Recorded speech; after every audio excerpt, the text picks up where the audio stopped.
দীর্ঘ ১.৫ মাসের অপেক্ষার আজ অবসান হলো। কথায় আছে, তুমি যদি মন থেকে কিছু চাও সেটা কিন্তু ঈশ্বর দেরি হলেও তোমাকে দেবে। তোমাদের কি কারো মনে আছে, প্রায় ১-১.৫ মাস আগে এই যে পাশের বাড়ি একটা মেয়ে একটা ছোট্ট ডাল এনে দিয়েছিল। একটাই ডাল এনেছিল। কি জবা ফুলের গাছ এটা আমি এখনো জানি না, তবে হ্যাঁ, ফুল ফুটলে অবশ্যই তোমাদের সাথে শেয়ার করবো।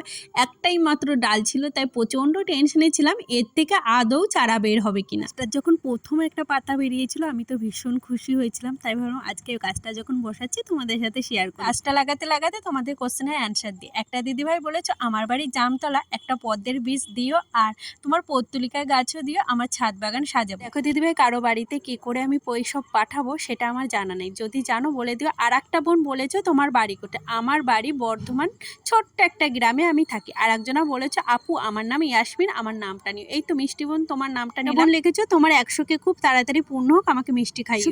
কে পূর্ণ হোক আর না হোক, তোমাদের এত ভালোবাসা আমি সারা জীবন মনে রাখবো।